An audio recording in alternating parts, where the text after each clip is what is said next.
Hello বন্ধুরা, আসসালামু আলাইকুম। ওয়েলকাম টু আওয়ার হোমিওয়েড চ্যানেলের পক্ষ থেকে আপনাদের সকলকে জানাই অনেক অনেক শুভেচ্ছা অভিনন্দন। বন্ধুরা, আমার আজকের এই স্বাস্থ্য বিষয়ক আলোচনার মধ্যে যেটা আমরা আলোচনা করব সেটা হচ্ছে যে লিঙ্গ উত্থিত না হওয়া, অর্থাৎ এই সমস্যা যেটাকে আমরা ইংরেজিতে বলে থাকি ইরেকটাইল ডিসফাংশন। এই ইরেকটাইল ডিসফাংশনটা আসলে কি, এটা কেন হয়ে থাকে, এই বিষয়গুলো আজকে আমরা একটু জানার চেষ্টা করব। তো চলুন চলে যাই মূল আলোচনায়। তবে তার আগে যারা এখনও আমার চ্যানেলটি সাবস্ক্রাইব করেননি, please subscribe my channel and press the bell icon, যাতে পরবর্তী নতুন ভিডিও আসলে আপনার কাছে নোটিফিকেশন পৌঁছে যায়।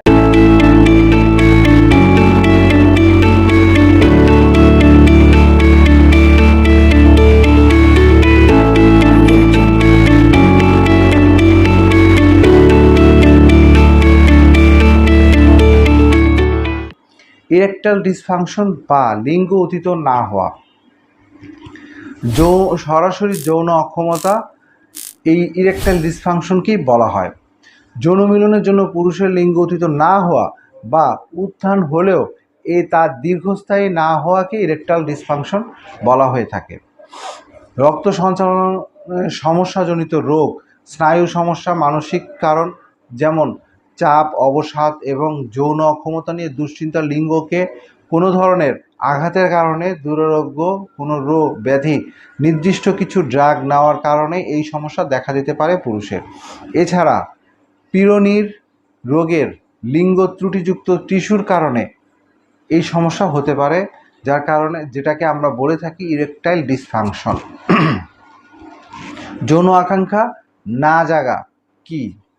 যৌন আকাঙ্ক্ষা না জাগা বলতে যৌন ক্রিয়ার সাড়া না দেওয়া প্রবণতা বা কামশক্তি হারিয়ে ফেলা বা কম যৌন ইচ্ছাকে বোঝায়। এই সমস্যা মানসিক শারীরিক কারণে সাধারণত ঘটে থাকে। এটি টেস্টোস্টেরন হরমোন কম নির্গত হওয়ার কারণে হয়ে থাকে। কিছু ওষুধের পার্শ্ব প্রতিক্রিয়ার ফলে এটা হয়ে থাকে। এটা সঙ্গীর সঙ্গে সম্পর্কের জটিলতার কারণে এই সমস্যা হয়। সাধারণত পুরুষের সঙ্গীর সঙ্গে সম্পর্কের জটিলতা, এটা একটু আমি বলি, সেটা হচ্ছে যে আপনার সঙ্গী সাথে আপনার ঝগড়া হয়েছে, আপনার সঙ্গীর সাথে আপনার সম্পর্ক ভালো না। যদি এমন হয়ে থাকে, এই বিষয়টা তার সাথে মিটিয়ে ফেলতে হবে। যদি আপনি মিটিয়ে না ফেলেন, ধরে রাখেন, তাহলে দেখা যাবে তার সাথে আপনার দূরত্ব সৃষ্টি হবে। সে আপনার প্রতি আকর্ষিত হবে না, আপনিও তার প্রতি নিজেকে আকর্ষণ সৃষ্টি করতে পারবেন না। আর যখন আপনি একজন আরেকজনের দিকে আকর্ষণ সৃষ্টি করতে না পারবেন, তখন দুইজনেরই মন দুই দিকেই চলে যাবে। আলটিমেটলি রেজাল্ট হবে আপনাদের যৌন যে জীবনটা রয়েছে সেটা বিতৃষ্ণায় ভরে যাবে।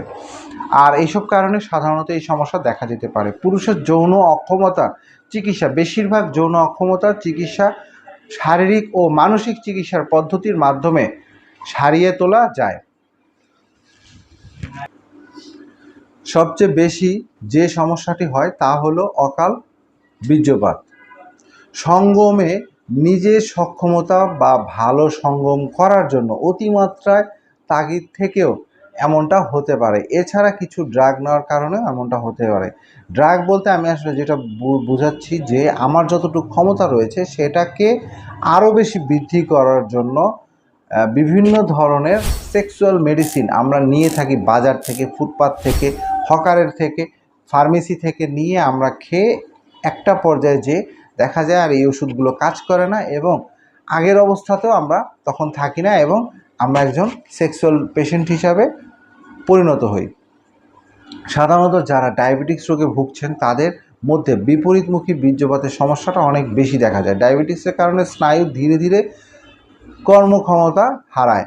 মূত্রথলির স্নায়ু দুর্বল ও কর্মক্ষমতা যদি হারায়, তবে এই সমস্যায় ভুগে থাকেন পুরুষরা। ডায়াবেটিস ছাড়া যাদের এই সমস্যা হয় তাদের সাধারণত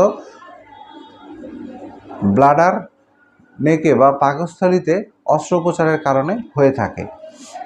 এছাড়া কিছু ওষুধের পার্শ্ব প্রতিক্রিয়ার কারণেও এই সমস্যা দেখা দিতে পারে, যেমন ক্রোধ সংবরণের জন্য ওষুধ গ্রহণের কারণে এমনটা ঘটতে পারে। আপনি প্রচুর রাগ কমানোর জন্য ওষুধ আমরা সাধারণত নিয়ে থাকি, ডিপ্রেশনের জন্য ওষুধ নিয়ে থাকি, ঘুমানোর জন্য ওষুধ নিয়ে থাকি।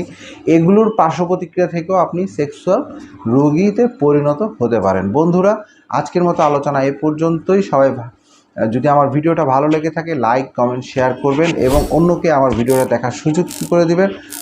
চলে যাচ্ছি, তবে যাচ্ছি না, ফিরবো স্বাস্থ্য বিষয়ক আরও পরামর্শ নিয়ে আপনাদের মাঝে। ততক্ষণের জন্য আল্লাহ হাফেজ।